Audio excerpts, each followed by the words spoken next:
The Army was not a happy place.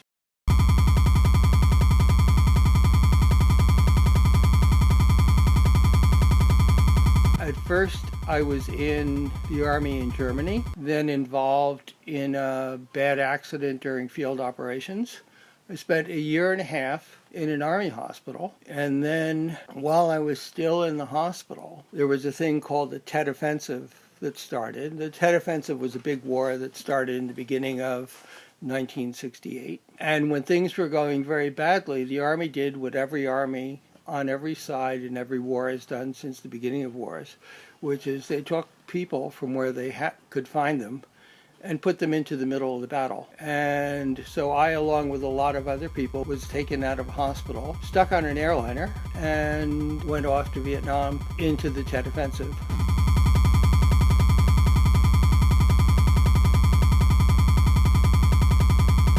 I'm here at the Borough Art Center. We're an antique shop, art gallery, and teaching museum that's been here 55 years. We do different types of restoration and have interest in different fields. We restore things like old clocks and old paintings.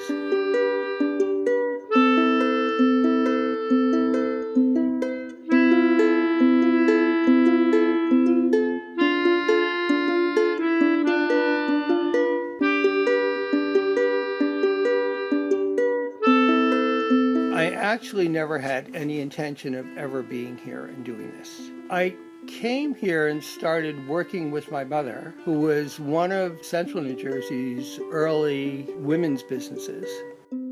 There was a lot of hostility toward women in business. Not that it's perfect today, but it was even worse then. What she did is she had her own business, which was an agreement she and my father had made when they got married, that they would have a family, and then when their youngest child, me, went off to college, then she would have her own business, because prior to being married, she was the chief accountant of a major corporation in New York City, which was an unusual thing in the 1930s for a woman in her middle 20s.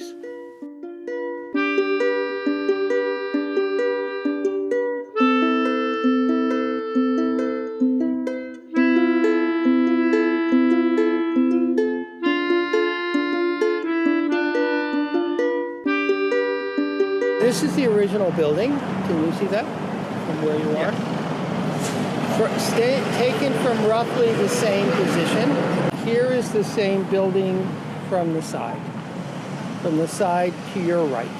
Instead of renovating it, the town made the decision to tear it down and replace it with this perfectly nice building, which is not a historic building.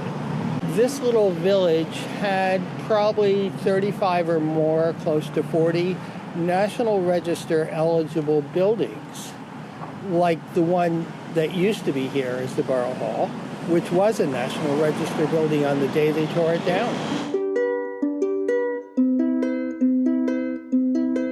When you talk about what you need to do proper preservation here, people look at you somewhat incredulously, because the idea here is to do everything in 5 minutes, and if it takes a long time, then people don't see the value of it.